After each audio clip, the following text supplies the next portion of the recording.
जय हिंद दोस्तों, मैं अधिवक्ता जितेंद्र कुमार। आप सभी को मेरे YouTube चैनल सरकारी मंजिल पर स्वागत है।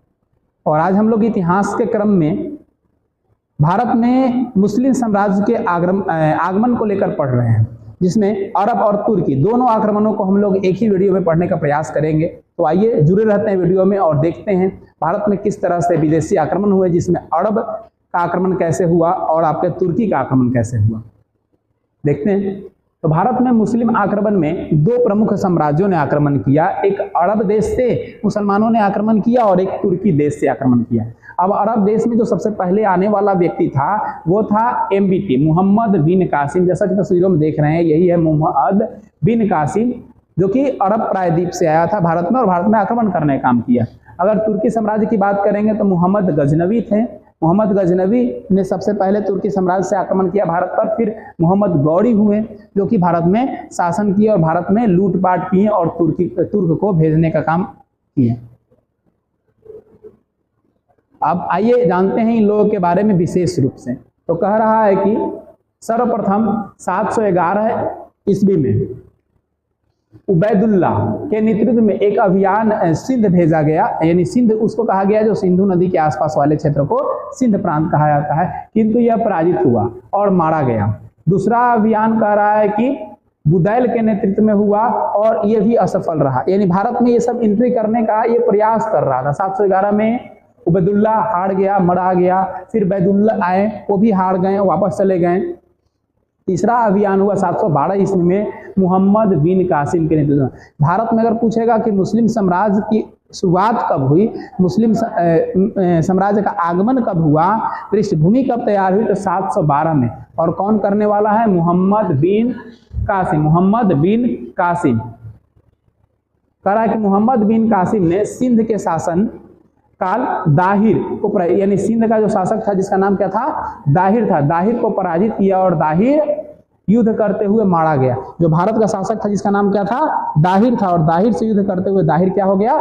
मारा गया। मोहम्मद बिन कासिम 713 ईस्वी में मुल्तान को जीत लिया। सबसे पहले 713 में किस जगह को जीता? तो मुल्तान को जीता मोहम्मद बिन कासिम ने। और किसको हराया? दाहिर को हराया और दाहिर को मार दिया, है ना। मोहम्मद बिन कासिम से भारत में पराजित होने वाला शासक कौन है? तो दाहिर है ना। और दाहिर को हरा करके मुल्तान को क्या कर लिया? जीत लिया। अब आगे देख रहे हैं, कह रहा है कि मोहम्मद बिन कासिम भारत में सबसे पहले जजिया कर लगाया था। याद रखिएगा, जजिया कर। जजिया कर को फिर हटा दिया था कौन? अकबर। और फिर लगाया जजिया कर को कौन? औरंगजेब, है ना। हटाने लगाने का सबसे पहले लगाया कौन? मोहम्मद बिन कासिम, याद रखिएगा, ठीक है। और उसके बाद इसको हटाया कौन? मुगल सम्राट अकबर। अकबर के हटाया हुआ फिर कौन लगा दिया? औरंगजेब लगा दिया। गैर मुसलमानों से लिया जाने वाला एक प्रकार का सुरक्षात्मक कर है। आपको सुरक्षा दे रहे हैं, सेफ्टी दे रहे हैं, तो आपसे हम कर लेंगे, पैसा लेंगे। अगर गैर मुसलमान हैं तो, यानी मुसलमान धर्म को छोड़कर बाकी कोई और धर्म से हैं तो आपको कर देना होगा। जजिया कर निम्नलिखित लोगों को मुक्त रखा गया था। किसको रखा गया था? बच्चों को, छोटा बच्चा को इस कर से मुक्त रखा गया था। बूढ़ा है उसको रखा गया मुक्त, जो औरत है उसको भी मुक्त रखा गया, जो विकलांग है उसको भी मुक्त रखा गया, और ब्राह्मण जाति को भी इस कर से मुक्त रखा गया था। फिरोज शाह तुगलक ने ब्राह्मणों पर भी जजिया कर लगा दिया, याद रखिएगा। Firoz Shah, FST short form बोलते हैं, FST, फिरोज शाह तुगलक ने मुसलमानों पर ब्राह्मणों पर जजिया कर लगाने का काम किया। ब्राह्मण पर जजिया कर कौन लगाया? तो FST, फिरोज शाह तुगलक। लेकिन सबसे पहले शुरुआत कौन किया? मोहम्मद बिन कासिम। अगला कह रहा है कि अकबर ने 1664 में जजिया 1564 में जजिया कर को समाप्त कर दिया। ये भी पॉइंट याद रखिएगा। 713 में शुरुआत किया जजिया कर को कौन? मोहम्मद बिन तुगलक, ठीक है। मोहम्मद बिन कासिम, तुगलक नहीं, मोहम्मद बिन कासिम। तुगलक भी आगे, तो मोहम्मद बिन कासिम। और 1564 में समाप्त कौन किया? अकबर। औरंगजेब ने शुरू कब कर दिया? 1679 में पुनः जजिया कर लगा दिया, पुनः जजिया कर लगा दिया। और जजिया कर अंतिम रूप से मोहम्मद शाह रंगीला ने समाप्त किया। मोहम्मद शाह रंगीला ऐसा शासक था कि मतलब खुशमिजाज था। महिलाओं के साड़ी पहन के पहुंच जाता था एथी में, राजा था लेकिन साड़ी पहनता था अपनी पत्नी का, अब पहुंच जाता था राज्यसभा में, डांस करने लगता था, अजीब टाइप का था। उसी वजह से रंगीला बादशाह भी कहते हैं हम लोग, है ना, मोहम्मद शाह रंगीला। अरब की सिंध पर विजय का कारण कौन कौन से कारण थे? तो निम्नलिखित कारण थे। राजनीतिक कारण, मुसलमान राज्यों का क्या हो गया? विस्तार हो गया। आर्थिक कारण में कह रहा है कि भारत समृद्ध देश था और अतः यहाँ अधिकार करके धन प्राप्त करना, यानी भारत एक समृद्ध देश था, यहाँ पर अधिकार करके उसको धन की प्राप्ति करना उसका उद्देश्य था। इस्लाम धर्म का प्रचार प्रसार करना था, ये मुख्य था। अरब वाले शासकों का सिंध यानी भारत पर विजय का उद्देश्य था। अब देखते हैं तुर्की आक्रमण, है ना। तुर्की आक्रमण कह रहा है तुर्की चीन के उत्तर पश्चिमी भाग पर निवास करने वाले असभ्य और बर्बर जनजाति के लोग थे। असभ्य और बर्बर, मार काट के फेर में रहता था और कोई इसको मतलब नहीं है। 962 ईस्वी में अल्तफगीन नामक एक तुर्की सरदार गजनी साम्राज्य यानी यामनी, गजनी को भी क्या कहा गया है? यामनी साम्राज्य की स्थापना करके अपनी राजधानी को गजनी बनाया। जैसा कि तस्वीरों में देख रहे हैं, जैसा कि तस्वीर देख रहे हैं, मोहम्मद गजनी का तस्वीर है। अब देखिए कह रहा है कि गजनी साम्राज्य को किसने बनाया? तो अल्तफगीन ने, याद रखिएगा अल्तफगीन 962 से 977 तक रहा। इसकी राजधानी कहाँ थी? गजनी में थी।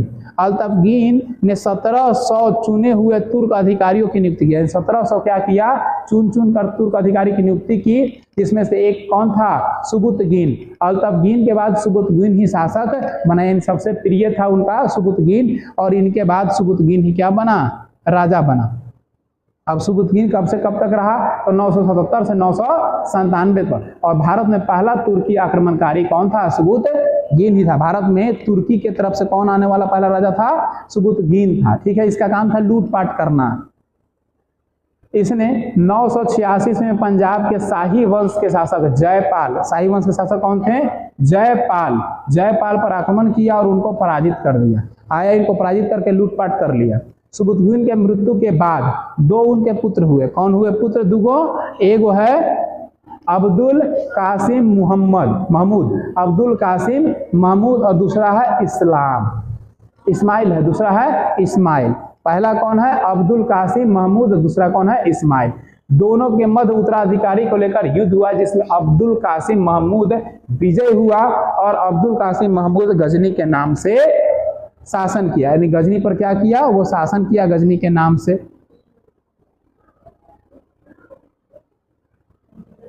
अब मोहम्मद गजनवी वही गजनवी के नाम से शासन किया। सुबुतगीन के मृत्यु के बाद मोहम्मद गजनवी 998 ईस्वी में गद्दी पर बैठा। मोहम्मद गजनवी गद्दी पर कब बैठा? 998 में बैठा। इसने 1000 ईस्वी से लेकर 1027 ईस्वी के बीच कुल 17 बार भारत पर आक्रमण किया। आता था, लूटपाट करता था, गायब हो जाता था। मोहम्मद गजनवी ने सर्वप्रथम 1000 ईस्वी में भारत पर आक्रमण किया था। पेशावर के कुछ हिस्सों पर विजय प्राप्त करके वापस वो अपने देश लौट गया। यानी वहां पे शासन गया और आक्रमण किया, जो लूटपाट करना था किया और वापस क्या हो गया? लौट गया। देख रहे हैं लाशों की, यहाँ पे देख रहे हैं किस तरह से युद्ध हो रहा है। याचना अब नहीं रन होगा, जनजीवन अब मरण होगा, खून खून का प्यासा होगा। लेगा ना है? अच्छा, वो हाँ वेरिफिकेशन के लिए आया हुआ है लोग।